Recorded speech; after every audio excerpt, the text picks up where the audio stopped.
আসসালামু আলাইকুম।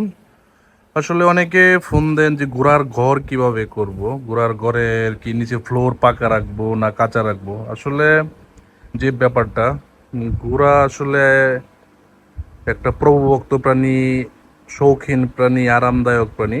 আমি ঘরটিকে বালি দিয়ে ভরাট করে রাখছি। এর ফলে ঘোড়া কিন্তু দেখছেন খাবার দাবার পরে আরাম করে শুয়ে ঘুমাইতেছে।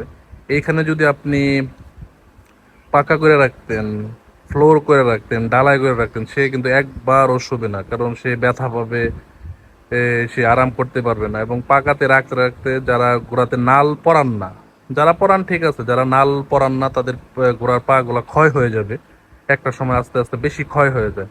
তাই এভাবে বালি রাখবেন, প্রত্যেকদিন একটু একটু বালি পরিষ্কার করবে, ছিড়াই দিবেন, আরামে ঘোড়াগুলো ঘুমাবে। দেখেন আমাদের ঘোড়াগুলো খাবার দাবার শেষ, ম্যাক্সিমাম ঘোড়ায় শুয়ে আরাম করতেছে।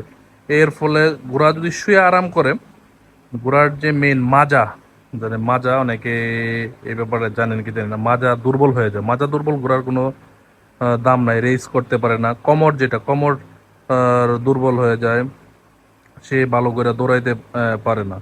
তাই বালি রাখবেন। আর গড়টা আমরা 15 ফিট বাই 12 ফিট করছি, 5-15 আর লম্বা 12 ফিট। এভাবে করবেন, দেখেন আরামসে বিন্দাস সে খাওয়া দাওয়ার পরে হ্যাঁ ঘুমায় আছে। সে গড়াগড়ি করবে, বালি করবে, কিন্তু সে কিন্তু আরাম পাইতেছে। আরামটা মেন। একটা সময় আমরা খাবার দাবার পরে সকাল 10টায় তাদেরকে বের করে গ্রুমিং করাই দেবো, ব্রাশিং করাই দেবো, যাতে ওর ব্লাড সার্কুলেশনটা ভালো থাকে। তাই যারা ঘোড়ার একটা দুইটা ঘর করতে চাইতেছেন, ফার্মিং করতে চাইতেছেন, তারা অবশ্যই ঘোড়ার ঘরটা বালি রাখবেন, বালি ছিটাই দিবেন। আমরা প্রত্যেকদিন পরিষ্কার করে দিই, পরিষ্কার করার পরে 10-12 কেজি বালু ছিটাই দিই, সে আরাম হয়ে যায়, দুর্গন্ধ হয় না। বালুর যে আরেকটা দুর্গন্ধ হবে না। সকলকে ধন্যবাদ সঞ্জু হার্সফার্মের পক্ষ থেকে। আসসালামু আলাইকুম।